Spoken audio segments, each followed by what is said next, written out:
a defending Hassan that says, come learn about Judaism. Like, Judaism has nothing to do with Israel. Judaism has nothing to do with Zionism. And I feel like the more we educate people... Sorry, man, I gotta speak up, man. I came back from New York, I went to Rutgers, and I made a song about the hostages. Jewish, what do we say at the end of Passover? We say next year in Jerusalem. Okay. We're trying to actually engage in some question and answer. Can we? You're skipping all the folks who stayed in line and are patiently trying to ask their question. No. We don't need to boo y'all. It's okay. It's okay. Is bro about to rap?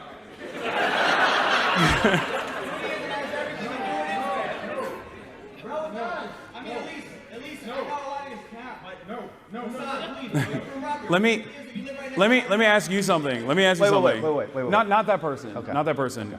Okay. The student who raised the question. Yeah. Raised the question about the Judaism sign. Like, do you feel comfortable being associated with that dude? Now, please join me in welcoming to the stage Hasan and Astead Herndon. Ready for this? Yep.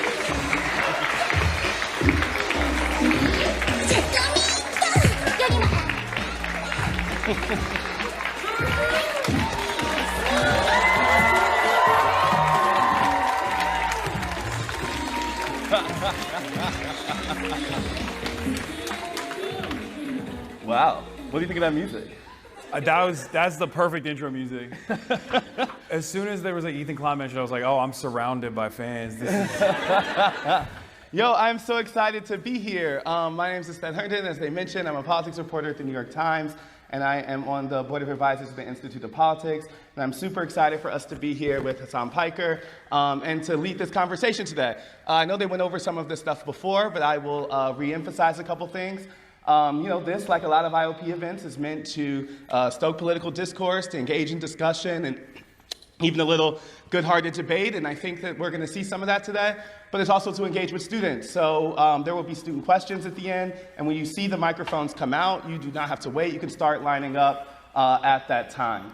But I'm going to jump in here, and I think my questions are really going to go in a little bit of an arc to learn more about kind of where your career, how you found yourself here, and then get to some political stuff more towards the end. I think we broadly know your path, going from Young Turks to one of the biggest Twitch streamers in the country. But what is the origin of your interest in politics? And what was the moment where you decided to break off of the Young Turks and go off from yourself? Well, okay. So I was always interested in politics because I grew up in Turkey. And it's, you kind of get thrown into the realm of politics in Turkey because it's way more impactful, way more consequential than the way that a lot of Americans view it. And I grew up in the Erdogan regime taking power as well. And I saw a lot of that social conservatism and the immediate ways that it changed my life. I was a big fan of political cartoons. And I remember these political cartoonists that I used to read were getting sued by the Erdogan administration, which is not so dissimilar when you think about what Donald Trump is doing right now. And there's definitely a direct analog there. But it was little things like that and life-changing and meaningful ways that always kept me interested in talking about politics and keeping up with the discourse from an early age. And then as far as like how I transitioned from the Young Turks to go out on my own, in 2019, I had a unique moment, let's say, on stream. I had a heated gaming moment where I said, America deserved 9/11. And the thing is, when you're a leftist commentator, when you're in politics and the leftist space, like you always get doxxed, swatted, death threats. It's something that has been, a part of the job, unfortunately. But this time it was different because it was on Fox News, and Dan Crenshaw was crying on Laura Ingraham, and all of a sudden, the death threats became way more prominent, and they started yelling at like other random people that worked at the Young Turks as well. Like the key grip was getting doxxed, and I was like, this dude is not, this is my dumbass. Like don't dox the key grip, and I didn't want that kind of unwarranted attention to go towards other people for things that I was saying and doing. So that was my first foray into wanting to go out on my own. And I went full time in 2020, and I started live streaming every day. And by the end of 2020, I had become a fairly sizable content creator on the platform, one of the biggest content creators on Twitch. And I'll say, since then, I've also invited a lot more negative attention to myself, but at least it's just me this time. So, We hear a lot about how these new internet spaces are apolitical. A lot of your kind of colleagues in the Twitch space stay away from politics. I'm wondering what made you, I know it's kind of natural to your interest. Why do you think talking about politics works for you on the platform? Like, what are the ways that you have learned to kind of crack that space if others haven't? Yeah, at first I wanted people to talk about politics because I thought like there were a lot of progressive people out there. I thought it was like good to show that progressive politics is not shameful, that people shouldn't be afraid of speaking their opinions on these matters. And then Asmongold became the largest political content creator on the platform, and some people know who that is, but he's a right-wing commentator now, the biggest right-wing commentator in North America, actually. And now I'm like, maybe don't talk about politics. It's better if they stay apolitical. But for the most part, I think like the apolitical nature of this space is just a way to shelter your more reactionary tendencies in general. I think people say that they're apolitical, or they say that they're operating off of common sense beliefs, but usually that just simply means you're right-wing and not open about it.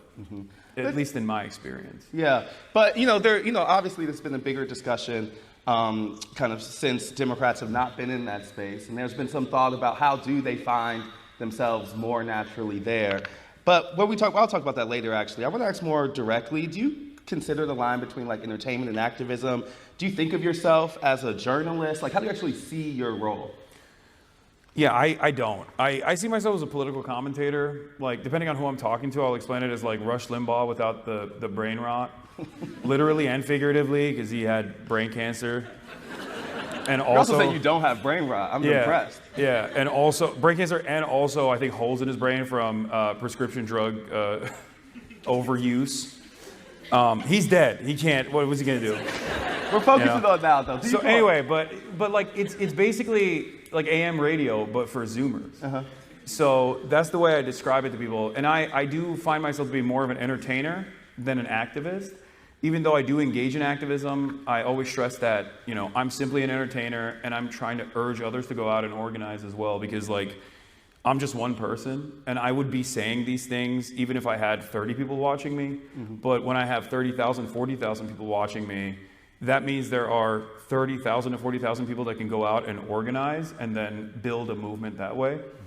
So yeah, I see myself as a political commentator and not an activist, even though I do engage in that. One of the things I think that folks have found, obviously your audience, testament to this room, skews younger, skews folks who are highly online. I wonder, and it's, is that false? But I guess I'm saying, I think it's also captured an audience that legacy media has missed, right? Yeah. What do you think is working in terms of why people are coming to folks like you versus why places like even the New York Times are struggling to reach some of those people? I think there is a personality aspect to it for sure. But I think the medium that I'm in is so interactive, and people are looking for that. There's a sense of community building that exists online, on Twitch and in live streaming in general, and that is not exactly replicable by traditional media outlets, and they're never going to be able to do that regardless. Like, it'd be really funny if Jake Tapper had like parasocial stands. That'd be weird. I think he does. Doubtful. But I think that's definitely one reason for why I have these audiences. I'm also at a place, like, I speak the language. I'm from a different generation, and I'm also not in the same traditional media orbit. So I wasn't put through the ringer to develop a certain way of speaking and develop an attitude that is like very DC media bubble oriented. And I think that that is genuine and people appreciate that. To the point about the community, I found it really fascinating. Like, it's very obvious, you know, kind of the power that like folks like you hold. I could add up every CNN hit I did of all last year. They did not derive enough interest or followers or conversation as doing one of those streams. But I also wonder if that creates a kind of feedback loop. Like, when I'm doing a story, I don't have to really think about audience or immediate kind of reaction. Do you feel kind of a pressure because you're in a kind of continuous relationship with audience? I mean, do you worry about saying some stuff because the chat won't like it? No. I yell at them all the time. Trust me, there's gonna be dudes on the microphone today that I'm gonna be yelling at, most likely. It's normal. It's a normal part of the process. Like, some people, I think there are certainly people that are audience captured in that regard, but like, for me, I care. I'm way too stubborn and way too brutally honest and maybe a little autistic. So it's just like, I don't care if someone is disagreeing with me. Like, I will take a position that I believe to be true, and obviously I'll arrive at that position by analyzing the facts. And even if it's unpopular, my goal always is to educate people. And that's the thing. Like, I wouldn't necessarily say that my perspective, that is fairly closer to a more orthodox Marxist perspective, is all too common in American media. Most people have never encountered someone who is speaking about these things from the angle that I take. So I already assume that everyone that's listening in, that's tuning in for the first time, is not immediately on board with the way that I see the world. So I have no expectation that people are going to be in agreement with me. It's my job to make a convincing argument and to also instill some sense of class consciousness in people that are tuning in. You know, I want to stick on this question of kind of like community and how you kind of moderate that community. You mentioned to me when we were talking the other time just about the efforts you all go through in terms of chat moderation. And I found it really interesting because, you know, those type of spaces has been home for bigotry, slurs, things like that. How much time do you have to spend curating that community and moderating? I mean, it's an ongoing process. It's something that I always have to work on, because I have a lot of other places will safeguard their community. They'll have like paywall, like membership only access if you want to communicate. Some places will add like additional checks. For me, I want to have discourse. I want to have back and forths with people. I want to be able to educate people if they have questions on certain things. So I have a 10-minute follower mode, which means if you follow me for 10 minutes on my Twitch, you can say anything you want in the chat. And surely some people abuse that. You know, they'll come in and they'll try to antagonize or say heinous things. But in that process, like, I use that as an educational moment, and I also use every opportunity like that to basically say, like, these are the well-defined boundaries in this community, like what is permissible and what is not. And that's one way that we moderate the community. You know, to the point about the kind of audience capture, particularly around young people, so much of the discussion has been around young people's disillusion with the political process. I think you speak directly to that. You know, I wanted to see, like, do you consider yourself trying to overcome that disillusion, or are you just kind of relating to it and kind of wallowing it? Or do you see that kind of education piece as you trying to move people out of their disillusion? Oh, for sure. I think that disillusionment is a huge problem because everyone has a tendency to fall to the whims of nihilism. And I feel like that's really bad for political progress in general. It's really bad for political mobilization in general. And so one of the things that I try to instill in everyone in my audience is, like, one, self-development for sure, to create some confidence in yourself, achieve short-term victories for yourself so you feel more confident, and have a little bit of control over things that are in your life that you have control over.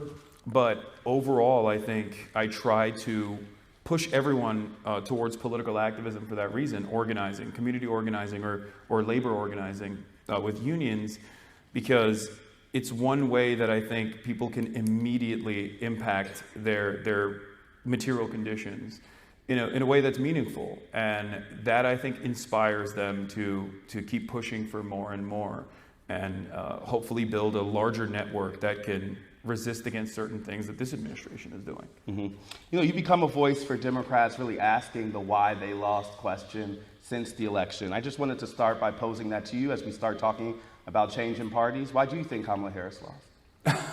Oh, where do I begin? I mean, I've talked about this so much at this point, but Yeah, I can imagine. I mean, Democrats are zealots. Like they are they're so married to the idea of maintaining institutional control, maintaining the infallibility of institutions, and third way neoliberalism, where they think that, you know, a little bit of market regulation, maybe with a lot more deregulation down the line, is how we're going to magically improve people's material conditions at a time when we have incredible wealth disparity and 600,000 people sleeping outside every night in the richest country on the planet, in the richest country throughout history. And I feel like people see these inequalities, and while mainstream media and many other resources that people rely on are constantly telling them, no, this is normal. Like everything that you see is actually normal. Like I think there is a great sense of discontent and anger. And if left unchanneled, you have right-wing reactionary movements that can take that anger, recognize it, and then move it to an unproductive place that benefits their political purposes, as the Trump administration so correctly did, by taking the anger and animosity that people felt and then saying, you're angry not because your boss is fucking you over. Can I curse here? Is that allowed? Okay. It's too late for that. Yeah. You're angry not because your boss is screwing you over, but you're angry because of trans people. You're angry because undocumented migrants exist on U.S. soil, and they're able to build on that anger. Whereas the Democrats, I think, were so uninterested in recognizing that, where they thought like, oh, it's a vibe session, like, oh, people are not feeling the pain in their wallets. It's going to go away. Yeah.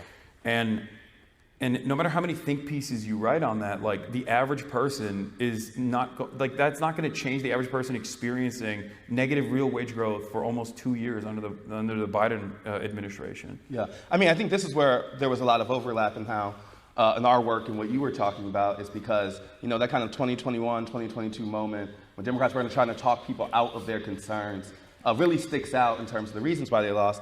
But I guess I'm just want to clarify, am I hearing that you think more Democrats lost more so than Donald Trump won? Because there's another argument you could say, which is that, you know, he was affirmatively kind of shifting the electorate rather than it was that Democrats' failures at Central. No, I think there's always a push and pull. And yes, for that reason, I think the Democrats were definitely responsible for their own defeat, for their own demise. And they were responsible not in the campaign cycle. They were responsible early on. I went back and looked at my earlier reporting in the month of February in 2021, where immigration was becoming a problem. We had that image of Customs and Border Patrol on a horseback, like whipping Haitian migrants at the border in Texas. And I remember even back then saying, like, if they don't actually go along with the mandate that they had, with the mandate that Biden had on his first 100 days of immigration, where he was talking about building pathways for amnesty and all these things, if they don't actually fulfill those promises and they don't counter message against the Republicans on this issue, they're going to keep hammering this button over and over again, and the media is absolutely going to go along with it. And lo and behold, that's precisely what happened. 3 years after that, you had Biden on October 6th coming out and saying that they were unveiling this incredibly draconian, incredibly right-wing, white nativist, anti-immigrant agenda package that they said that a Oklahoma senator wrote, and it was basically Trump's 2020 immigration agenda repackaged and being sold to the American public as a Democratic bill after 8 years of constantly yelling at Republicans for being racist, for wanting to build a stupid border wall. Now they wanted to fund the border wall, and that is at the heart of the Democratic Party's failure, that they don't actually showcase a vision for a better future, and they shy away from policies that will improve people's material conditions. And obviously part of that is because they're captured by the same corporate interests as the Republicans are. But Republicans and the social issues that they can hammer on, the culture war issues that they can hammer on, are way more appealing than the culture war issues that the Democrats try to engage in a defensive posture over, especially because they're not earnest in that defense either. They're no more earnest on defending trans people than like Target is when they roll out, LGBTQ-friendly baby onesies once a year in the month of, is it July? I don't even know when Pride Month is. June. I'm never defeating the allegation. Yeah, I'm like. I say I'm an LGBT foe all the time, and there you go. But it's just, for them, it's hollow. It's not real. It's not a real battle that they want to fight. And they constantly find themselves in this defensive posture, and they allow the Republicans to dominate discourse. They allow Republicans to lead on issues that they can win. Yeah, but I'm going to push there because isn't there also a public opinion problem here? Like the reason that Biden was moderating on immigration was not just because of Republicans, but because of a legitimate shift among public sentiment that Americans were going more conservative on the issue. The reason they had, you see the Gavin Newsoms of the world kind of flipping their opinion on trans women in sports is partially because there is numbers that tell you that that's where the country is. Like, sometimes I hear leftists talk as if there's this like unrealized mass of leftists that just hasn't been activated. Is that true, or is that a matter of convincing a public? It's a matter of convincing the public. It has nothing to do with like how woke everyone is secretly deep down inside and like activating their potential or whatever, and everything to do with the fact that you have to constantly engage in counter messaging, and you have to constantly engage in messaging, and also on top of that, you have to have a unified agenda that touches every single person. And that's why class politics is so important. And I think that's the reason why now you see the Democrats actually leaning on the Bernie Sanders style of commentary, where they're trying to do a fake class first politics as well. But even Bernie himself is actually he's 800 years old, no disrespect, but even he finds himself like coming across as a little bit right wing on some of these issues as well. Yeah. But I'm of the belief that I want to talk about two things when it comes to immigration. Number one is there's always two different polls that people never actually react to when talking about immigration.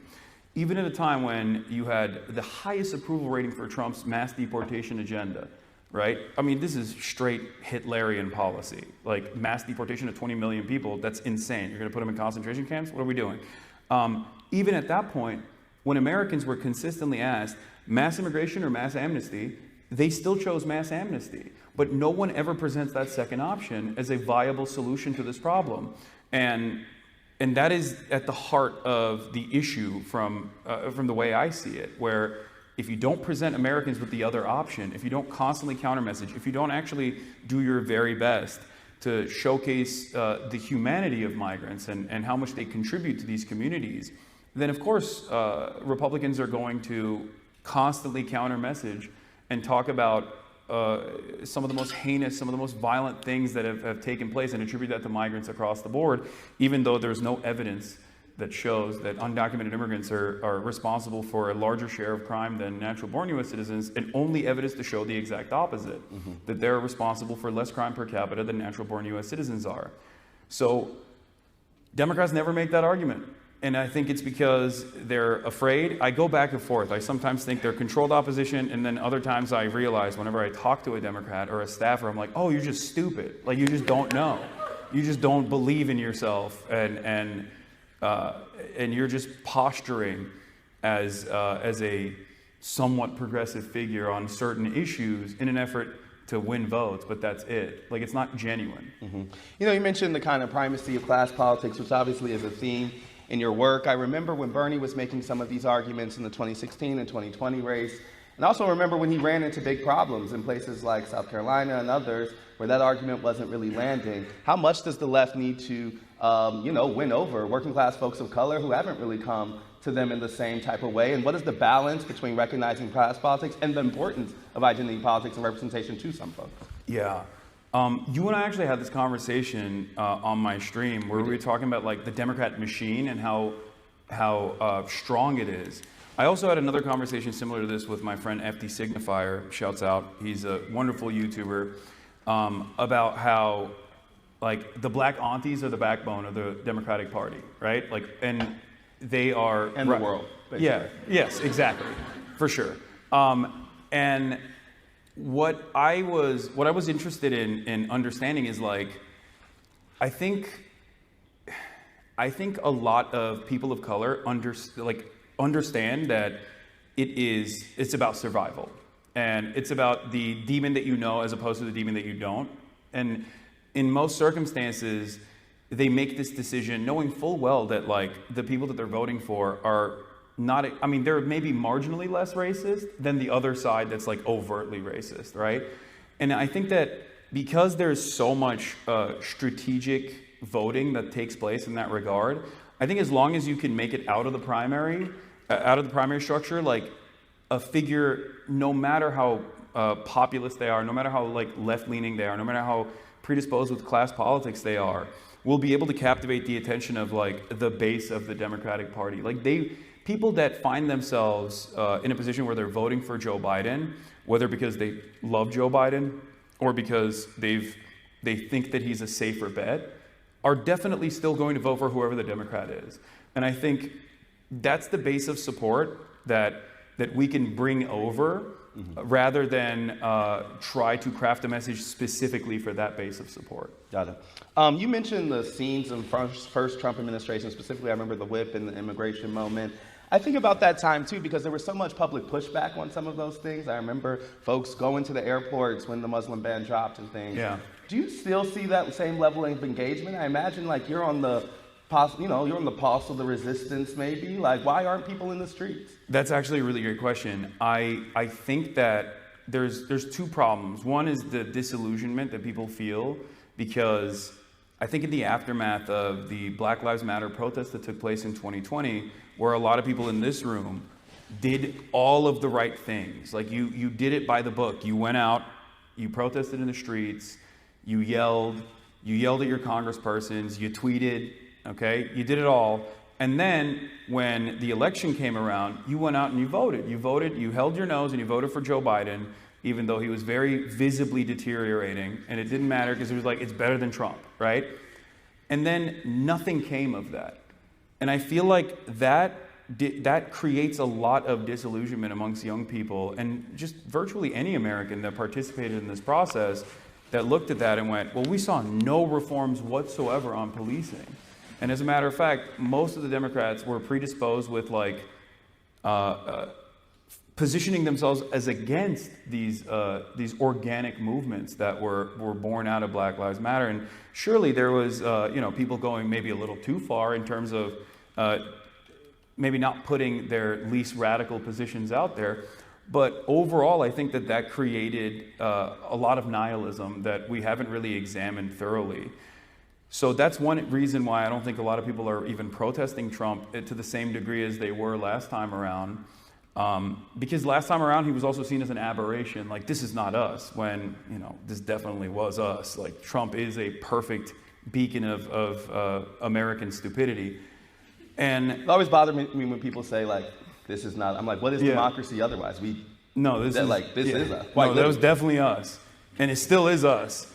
But I think in terms of the immigration, like the conversation definitely shifted to the right due to very little interest from the Democrats in terms of counter messaging. And they got completely captive to white nativist sentiment.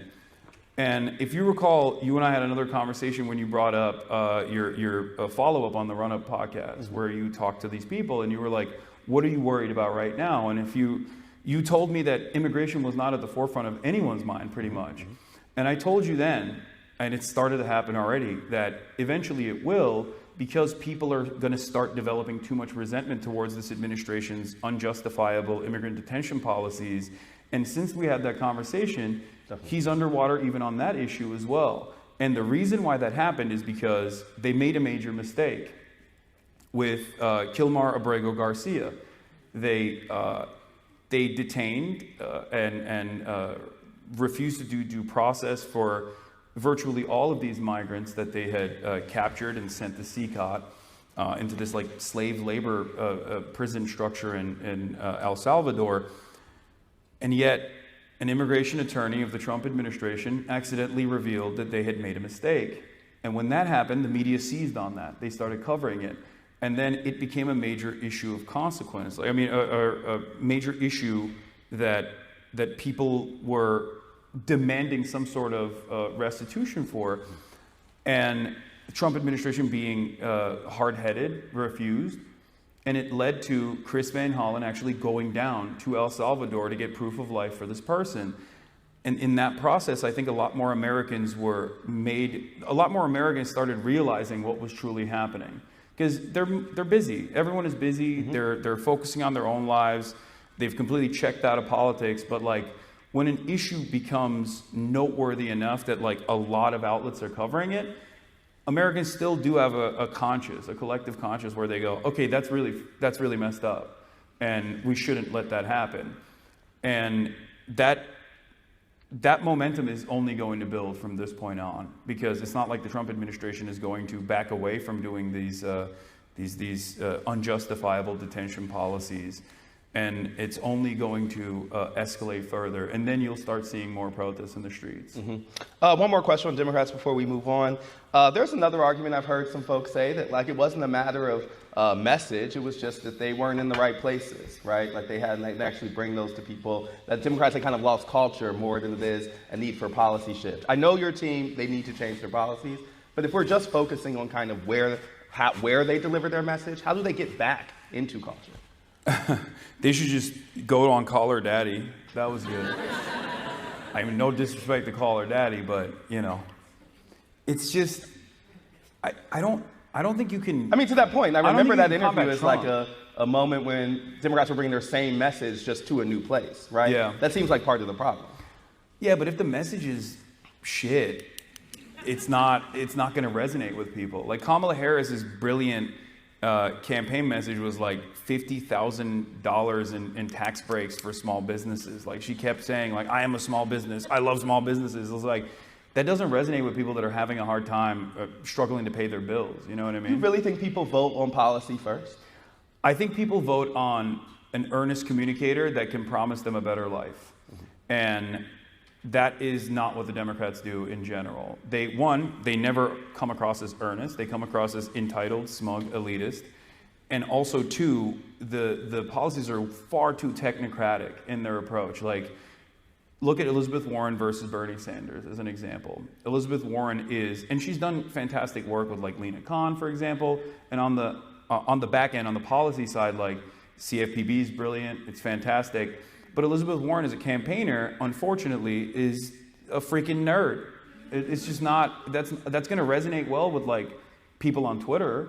That's going to resonate well with like college educated people. But you're not making an impact with like regular Americans. You're not, if your messaging discipline revolves around this technocratic approach, then it's not going to work. Sometimes you have to engage in this kind of populist sentiment in the way that Bernie did, which is why I think he saw a lot more success. Mm-hmm. I wanted you to talk, you mentioned you being detained at O'Hare yesterday. I wanted you to talk about that story and tell me about that experience, some of the questions I asked you. Okay. Great reception from Chicago. I will say. Last time I was here, I got kicked out of DNC. This time, I got apprehended. We're the Pope's country. We're blessed. You can't bring us down right now. They're gonna arrest the Pope when he steps foot. They're gonna be like, "What'd you say about JD Vance?" But tell us what happened. So I knew that this was probably gonna happen. I'd seen a lot of TikToks of people talking about how like they got detained as American citizens at the border, and I was like joking about it, but deep down inside I was like, this is probably gonna happen to me eventually. And this was my first entry into the country with global entry as well. So I have global entry. For those of you who don't know, you go to the Department of Homeland Security and they let you it's like a fast pass, which is crazy. We've Disneyland commodified everything. But yeah, I'm supposed to be like a good traveler, which is why I'm supposed to cut the line, right? And I did that. I went through global entry, took my photo, everyone's getting waved away, and then as soon as I got to the Customs and Border Patrol, the lady was like, "Step aside, sir." I was like, "Oh, here we fucking go." Okay. I did. they took me to the back room into a detention center. I asked around when I was inside, like if people had American passports. Most of the people there did not. They were traveling from outside of the country. They weren't American citizens. I saw one American passport in the detention center for one of the people, and they would basically periodically come out. Agents would come out and be like, "All right, your name, and then you can leave." But I was sent to the back room. An agent came out and took me into the interrogation room, and it was a very creepy fluorescent light bulb environment where like everything was steel, like all the seating arrangements were steel and bolted into the ground. And they started asking me about crazy shit, like, do you like Donald Trump? They asked you directly, do you like Donald Trump? Yeah, they were like, what do you think about Donald Trump? And I was like, why are you asking me this? What does this have to do with anything? And they just kept asking and prodding and asking me about Hamas and do I think Hamas is a resistance group or if it's actually a terrorist group? Are they bad guys? What do you think about Israel? What do you think about the war? What do you think about the Houthis? Now, are you engaging in like a discussion here or what? Well, I just kept repeating. Whenever he asked me about Hamas, I was like, they are designated by the State Department as a terrorist group. But like, I mean, the substance doesn't really matter. I'm just asking about like, what is the pretense of why that is restricting you from getting in? Yeah, I mean, it's illegal for him to even ask me those questions. Like, they can't deny me entry into my own country for, like, even if I was like, I love Hamas, they can't do that. Like, what do you mean? How long did it last? America. How long did it last? The whole process took over about 2 hours.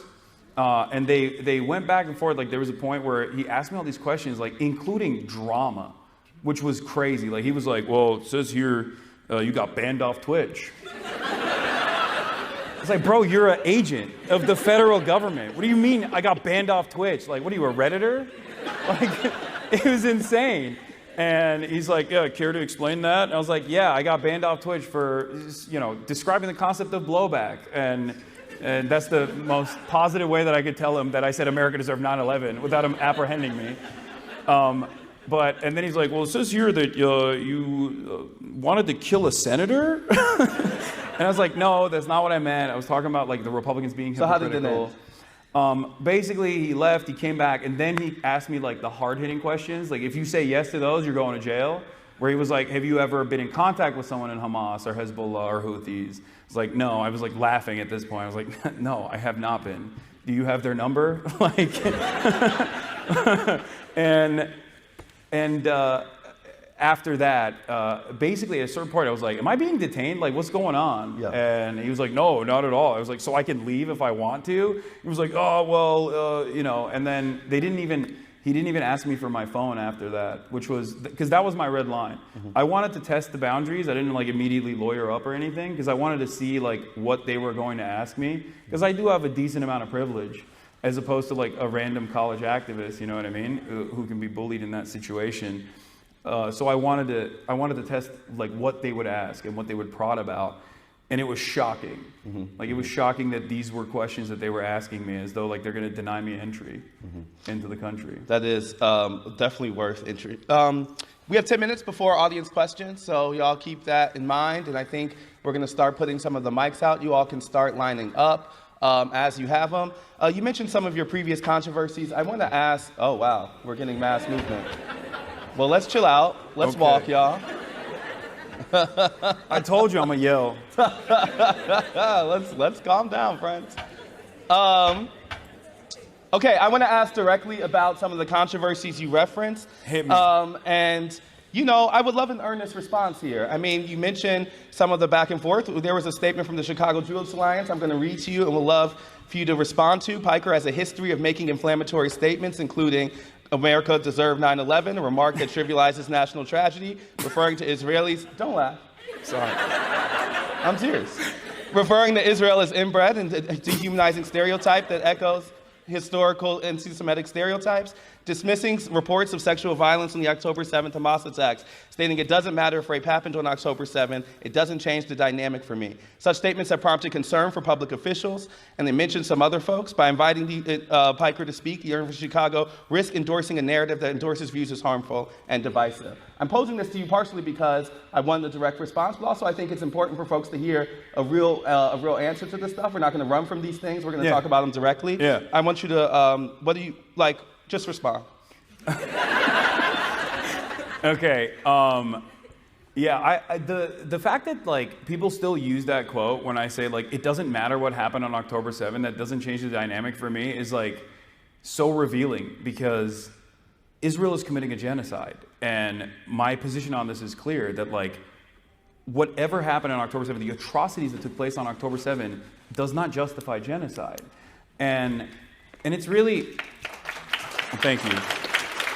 Well, I mean, this isn't a brave position, I don't think. Like, and that's what's so alarming, that like people will say that all the time. Like people will put that in like the Free Press or Daily Mail or whenever there's like a hit piece written from these smear rags in general, and I'm always confused by that, because I'm like, what are you saying? So you're saying that it does justify genocide? Like it's always come across very confusing to me. And overall, yeah, I am someone who is firmly committed to combating anti-Semitism for my past decade of work. I've been doxxed and swatted by neo-Nazis in perpetuity for this reason.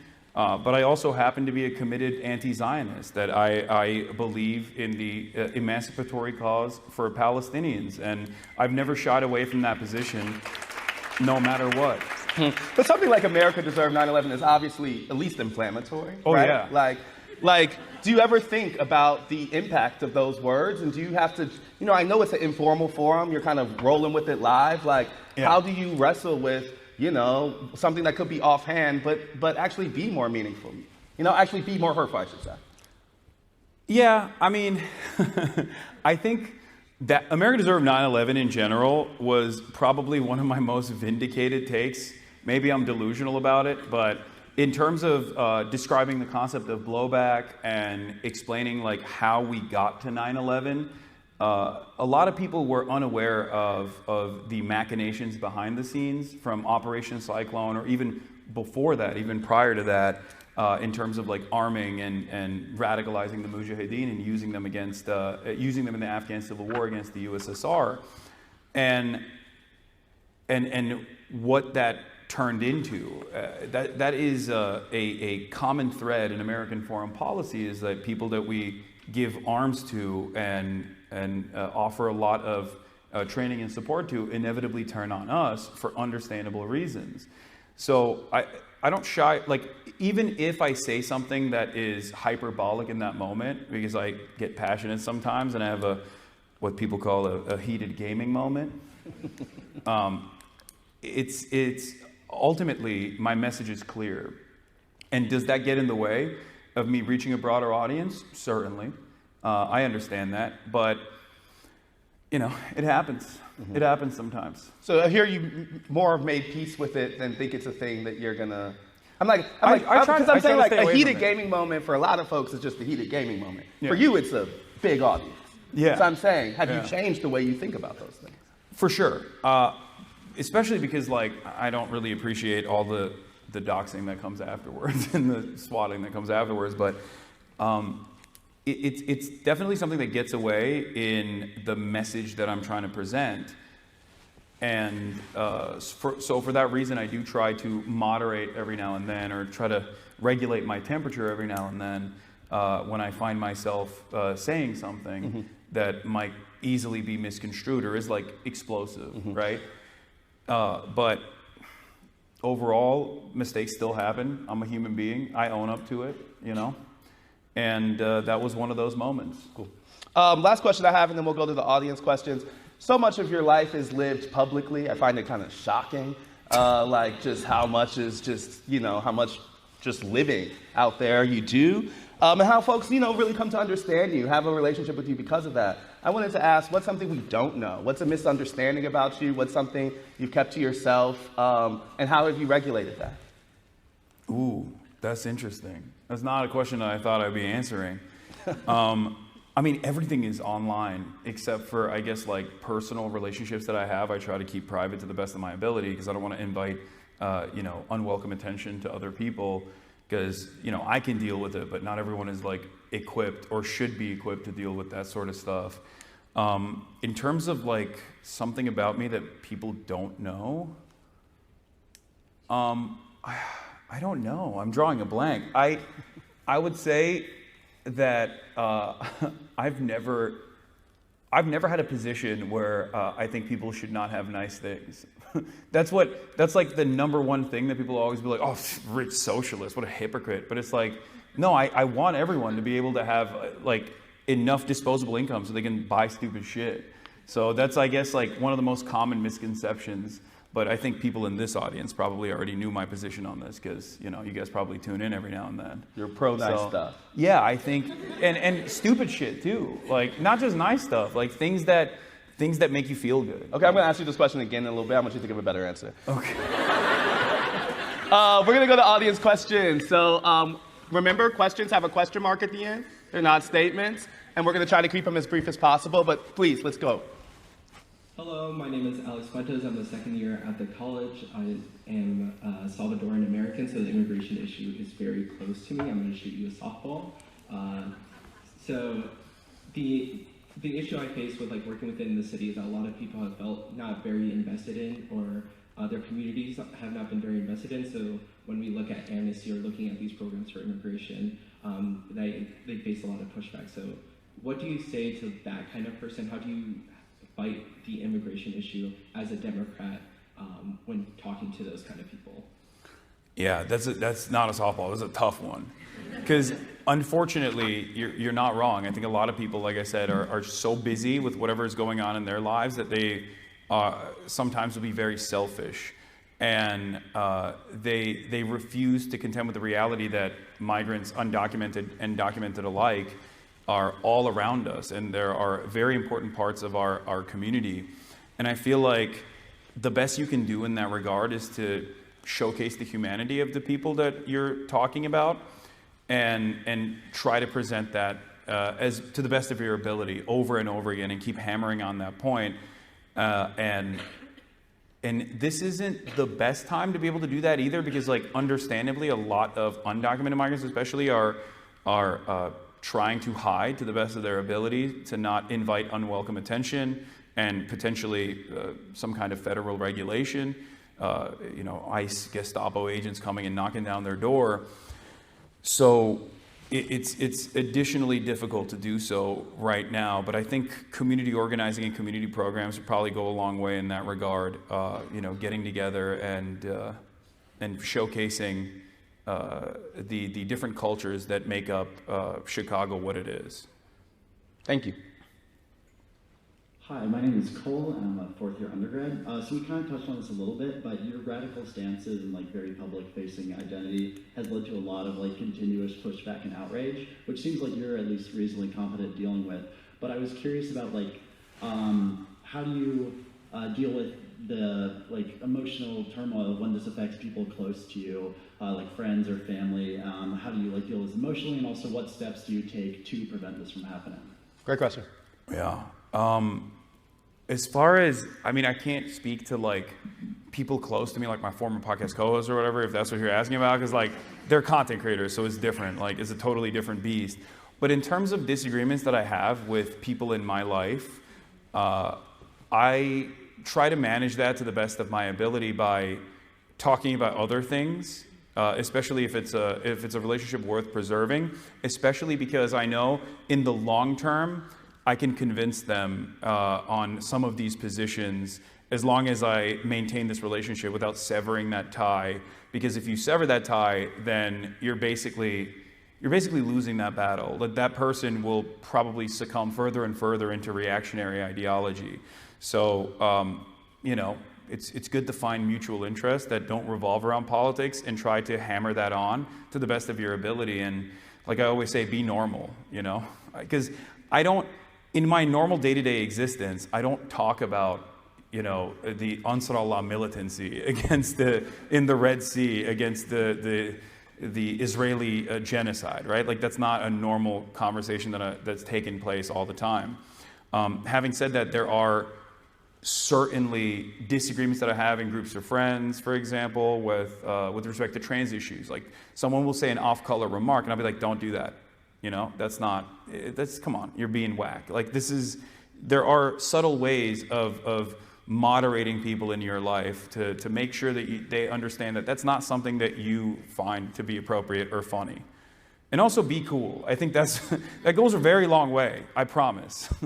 Being normal and being cool goes a very long way to make your politics more palatable to everyone around you. Thank you, appreciate it. No problem. I love like coolness as like a thing that's just be cool, you know? Well, I mean, I know maybe it doesn't come natural, but it is important. Yeah. That's next question. Hi, I'm Hayes. I'm a fourth year in the college. So my question, Hasan, is that you for a long time identified as a Marxist, or you've identified with Marxism in some capacity. Earlier you raised Orthodox Marxism. This was in large part what distinguished you in the Young Turks, but you're also something of a sort of critical left figure within the Democratic Party, something of an opposition figure. And so I want to ask about that, because there's a way in which the question of like capitalist parties for the left is like the most traumatic sort of legacy or inheritance of the 20th century. I remember back in 2018, in Spears kind of adjacent to years on the internet, there was an old meme that went like, Bernie bros killed Rosa Luxemburg. I don't know if anyone else, but the spirit is that like it was social democrats in Germany which murdered, you know, communists in the 1920s, 1910s. And it's like, you know, it sounds insane, but it's not insane because it's not true. It's insane because Marxism is like off the table in some sense. And so to kind of crystallize, but also the people who are saying that by and large supported Bernie, right? Yeah. It's like, yeah. So to crystallize this dilemma, there's some sense in which like the political thrust of Orthodox Marxism is that capitalist politics and capitalist parties are utterly inadequate to achieve socially necessary, possible, and desirable goals, but nonetheless, independent socialist politics are impossible and off the table. So my question is, like, how do you understand the relationship between Marxism and Democratic Party politics, Marxism and capitalist politics more broadly? Yeah, great question. Well, Nancy Pelosi is obviously a communist, as everybody knows. No, I think that in order to build an underlying base of political education necessary for Americans to develop class consciousness, you still need to engage in some semblance of entryism, where you have to work with the tools that are readily available at your disposal. This doesn't mean that you cast aside your political message or your ideology or your movement, but it's simply to use the pre-existing readily available platforms that are given to you. That's why I'm on Twitch, I'm on Amazon, right? Like it's a wholly corrupt monopoly that abuses people around the planet, and even abuses small business owners in their predatory pricing schemes that they've developed. So they're even destroying petty bourgeois people. But having said that, it's still a viable platform to communicate a message, and that is always my goal, is to develop class consciousness and to develop a mechanism of pushback that is still backed by the existing labor force, with the hopes that eventually this could bring about a movement that could resemble a vanguard party, or at least turn the Democratic Party by force into a labor party, into a workers' party. Thank you. Hello, thank you for being here and taking our questions. So as I'm sure you know, you have a fairly large audience, probably more reach within younger people in the Democratic Party than politicians like Kamala Harris do. And with that comes a lot of responsibility, especially with statements that might be considered by some to be anti-Semitic or sexist, or reactions like laughing in a circumstance where it's not appropriate that might signal to college students that it's appropriate to laugh. And so I'm curious what kind of steps you're taking to ensure that as a messenger who's trusted by so many young people, you're not engaging in any sort of discrimination or anti-Semitism and really engaging in a productive discussion about politics. Great question. I try to stress the importance fairly regularly of, especially at a time when anti-Semitism has exploded from Kanye West's latest song all the way down to some of the most prominent conservative pundits openly agitating towards anti-Semitism, using cynically what is going on in Gaza to develop a heinous message that then attributes all of those crimes to Jewish people.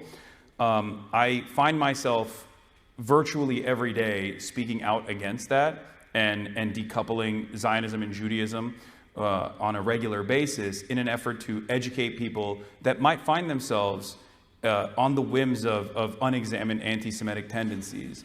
In terms of like laughing at certain things or coming across as anti-Semitic, there are a lot of groups and a lot of people that, especially in the online space, that predispose themselves with drama. So they're always going to try to find the most nefarious frame to present me in the worst light possible. But I always say the antidote to all of that is to simply pay attention for an extended period of time to what I'm saying, and you will very quickly realize that you might have gotten duped into believing a certain thing that I believe that I definitely do not. So in terms of nefarious clipping or things that get clipped out of context, there's not really much I can do about that. Unfortunately, it's just the name of the game. And I just try to put my best foot forward to the best of my ability and hope that people can still maintain charitability and understand where I'm coming from. But yeah, as far as education goes, I think it's a very important part of my commentary to constantly talk about the growing dangers, the canary in the coal mine of anti-Semitism, which is usually a first step towards growing fascist ideology. Thank you. Great question. Hi Hasan, my name is Danny. I'm a third year at the college, and I don't know if you're aware, but the university recently received a very hefty free speech fund. And when I told my roommate that you were coming here, she said that you were a product of that free speech fund. And this university has made itself a reputation for handling student movements on the notes of Palestinian struggle in a very particular way. And I was wondering if you ever felt tokenized by the university as a way for them to be like, oh look, we care, as a gotcha moment, for you. Well, just as a fact point, he's not here from the fund or from other, he's here from the IOP. And because... Are you tokenizing me instead? Yeah, and because because I asked him to come. No, he asked No, me. I think that this is actually the opposite of that. We're here to engage in the earnest point of that discussion. And so I would just want to say, factually, that's not how we can. But you want to answer that yourself. No, I mean, I don't know anything about the free speech fund. What, are you, where's my money? Where? If you're not, we're both asking the same question. Yeah, no, I love Astead. He's great. And he wanted me to come and speak to you guys. So I was like, yeah, I'll do it. It wasn't like a... And very earnestly, I think it's just an effort for places like the Institute of Politics to be where students are and to engage in those type of discussions. So I think it's the opposite of tokenization. I think it's earnest. Thank you. No problem. Hello. Thanks for speaking with us today. My name is Ravi. I'm a second year at the college. So a few weeks ago, I witnessed a student rip down a poster on campus that said, "Come learn about Judaism," simply that. When I told the individual to stop me, he told me, a Jewish student, that I was sympathizing with Nazis. So my question to you, do you think anti-Semitism on college campuses is a problem, and how should we work to combat it? Oh, anti-Semitism is absolutely a problem on college campuses. It's a problem everywhere. It's like any other bigotry. If left unexamined, and especially at a time when material conditions worsen, it's going to get significantly worse. In terms of the packaging of Israel's actions with Judaism, I think that this is a common issue that at least Jewish members of my community are always struggling with, where they talk about the unfortunate fears that they feel as far as people associating them with the actions of Israel. And this is a great example of that, where this person absolutely was doing that. Where this person thinks like, oh, you're a Nazi, you love Israel because you're defending a sign that says, come learn about Judaism. Like, Judaism has nothing to do with Israel. Judaism has nothing to do with Zionism. And I feel like the more we educate people... Sorry, man, I gotta speak up, man. I came back from New York, I went to Rutgers, and I made a song about the hostages. Jewish, what do we say at the end of Passover? We say next year in Jerusalem. Okay. We're trying to actually engage in some question and answer. Can we? You're skipping all the folks who stayed in line and are patiently trying to ask their question. No. We don't need to boo y'all. It's okay. It's okay. Is bro about to rap?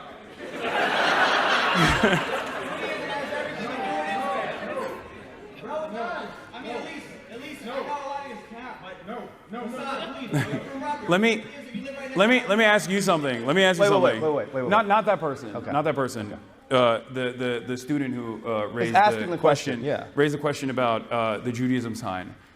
Like, do you feel comfortable being associated with that dude? Israel is a very important part of Judaism. I do not agree with what the Israeli government is doing, but Israel is very important to Judaism. It is a home of democracy in the Middle East. It is a safe place for Jews after the Holocaust, and Jewish people need Israel to exist. That is what I believe. I appreciate that. Now we're going to focus on questions, y'all. So next question. All right, it's my bad. I asked the question. No, I get it. Okay. Thank you for asking the question too. I want to follow up. Hi, my name's Colton. I'm a first year at the college. My favorite part of your ideology has always been your incessant focus on charitability, and I guess it's what you talk about all the time. But for the average American voter that we talked about in this talk, who only votes on emotion, who doesn't have the time to engage in that, they are more susceptible to the conflation that Sam Cedar just talked about in the conversation you had with your former co-host. So when you lead your examples by case studies and evidence and all of these things that those voters whose vote counts just as much as everyone in this room aren't receptive to, how do you adjust your framework to supply evidence that is less academic but still combats that inflation and still showcases that charitability? Good question. I think it doesn't have to be rigorous and academic. Like when we're making an argument, it doesn't always have to. You can rely on emotional appeals. Like, you don't have to be a robot. Like, there's no debate moderator that's going to tell you like that's an ad hominem. You're not allowed to do that. Like, you can do whatever you want. It's like a cheat code, really. Like, you can use all the logical fallacies at your disposal if you want to explain something to people. It's very effective. That's what most people online that love debating do. They try to rationalize those sorts of things, but that's pretty much what they're engaging in.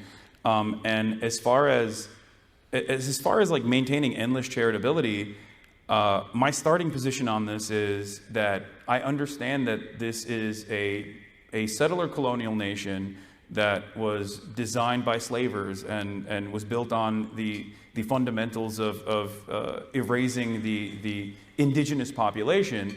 And a lot of social conditioning plays a role in our everyday existence to normalize that sort of thing. And therefore, of course, people are going to have a starting position that is reactionary on a lot of these issues. So as long as you remind yourself of that and take on that emotional labor, you'll be able to overcome this. You'll be able to make a convincing argument. As if, like I said, if you're normal and cool and try to talk to people and meet them where they're at and recognize some of the common points of struggle and pain that they experience, you can always package that back up to whatever kind of social malady that they are representing and move them away from that. Thank you. Hi, I'm also from the college, fourth year. I remember you guys both mentioned, or there was a topic that was raised about disenfranchisement, feeling like hopeless. You know, we bought into whatever campaign, and then another campaign on the left, on the right, both sides or whatever. And then there was also the question, the topic of, oh, you know, do people actually vote on policy? I wanted to ask to, you know, what extent do you think the populist movements, you know, your Peter Thiel, your David Brooks, you know, you, for example, to what extent do... I feel like that was an interesting That is a crazy spectrum. It is kind of crazy. To what extent do you think it's kind of like a response to a global phenomenon, but then maybe like projecting on something else between those different groups? To what extent do you think, you know, we can avoid some big disaster before, you know, people actually start voting on policy, start thinking about what we can do together, not just blaming somebody else? Well, I don't think that there is any way to vote on policy right now. That's at the heart of the problem with the Democratic Party, especially, is that they're not crafting a message that revolves around discernible policies that you can point to. Like, you can do that for Bernie. You could say he's for Medicare for all, he's for free college. He said that for 80 years, right? But you can't really pin down the Democrats on issues like that. So then, because they do not have a coherent, policy-focused message like that, no like tangible legislative action that you can associate them with, they are associated with whatever the Republicans present them as. Kamala Harris doesn't care about you because she's too busy trying to do transgender bottom surgeries for Guatemalans, and it's like, all it takes is like one clip from an ACLU seminar that Kamala Harris answered that question on for Americans to go, oh yeah, that is weird. Why does she care only about that? I don't think she cares about anything. If Kamala Harris had policies that you could associate with her that truly address some of the issues that people are experiencing in this country, everyone could just go, oh, shut up. It's nothing. Like, okay, that's one answer that she gave. Why do you care about this? She cares about Medicare for all. Do you not want health care? So that's what I want the Democrats to get to, so that they can actually more successfully be a counterbalance towards growing fascism. But you're right. If they don't do that, then we're cooked, and we're just going to keep spiraling towards barbarism. Yeah, I mean, recognizing that some people don't just vote on policy and some vote on vibes, there's one answer to change that. The other answer is to have better vibes, you know? Like that too. Yeah, like Barack Obama spoke to people who were voting for a whole bunch of reasons. No, but I'm saying a successful electoral politician does all of the above, is what I'm saying. So that's the only example I'm doing. Thank you. Hi, Hasan. Thank you for doing this. My name's Lance. I'm a second year at the college, and growing up in a rural area during this time, I've seen the polarization of young men particularly, and I was wondering how the Democrats could begin to activate some of these young men or bring them to their side, and also when is the Subnautica playthrough going to get finished? I don't even know what that second part Subnautica is a game I played, but I got too scared to finish it. Oh, okay. It was very scary, in my defense. It's a very scary game. It's underwater horror. It's anyway. Young men. Yeah, about young men. I think that there are a lot of people that are genuinely incredibly insecure in the manosphere space that present themselves as this like hyper masculine idea of like what a 14-year-old would think is like a cool person, and the best antidote to that is to focus on hobbies that are productive and you know, improve yourself, improve your body, engage in the act of constantly choosing to better yourself and be a positive figure for people around you. And that's what I try to do, at least. And I think if more people were to do that, young men in particular, would be more responsive to that. Gotcha. And how can the Democrats activate those voters? We only have a couple more minutes. Can we just stick with one question? Thank you, though. I appreciate it. This is the last question. Yeah. Thank you so much. Thank you very much. My name is Cassidy. I'm a second year here at the college. You know, there's the old joke about, oh, to be a real leftist, you have to read XYZ pieces of literature, you have to know all these thinkers, whatever. But I've also seen a lot of attribution of the growth of the younger right-wing base with the, you know, decade-old now alt-right pipeline, and, you know, its modern incarnations, as were briefly spoken on. I was wondering how you think it would be possible to cultivate long-lasting leftist spaces online when there's such high perception of barriers to entry. I mean, I don't think I engage in dense literature, and I don't think anyone should really do that because the entire incredible sentence at the University of Chicago. Yeah, well, I mean, like when you're communicating, when you are engaging in the act of propaganda, not as like the way that people understand propaganda, but as just like telling a message. I think it's on you to simplify said message rather than try to point people in the direction of dense literature that's like very hard to tackle. And I try to do that with everything that I engage with, whether it's like me doing crime reacts or reacting to a YouTube video. This is what I believe, so this is my worldview. So I try to bake that understanding of the world into everything that I do, and slowly but surely hope that people develop this different perspective. And I think everyone can do that, but it does require a little bit of reading ahead of time in order to get there, because to be able to describe difficult concepts, difficult to broach concepts in simplified terms, you have to develop a very good understanding of said concepts. So it's good to read. Sorry for saying, but when you're engaging normies, you probably shouldn't point to dense academic literature, but instead try to summarize the positions that you know from these places. Mm-hmm. Y'all, thank you so much for being here. We had a great time.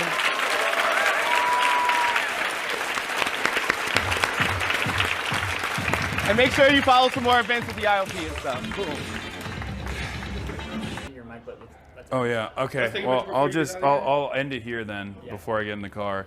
All right, everybody. That was wonderful. Shouts out Astead. Shouts out the University of Chicago. Institute of Politics. Yeah, Institute of Politics. That was a fantastic experience. Hope you guys enjoyed that.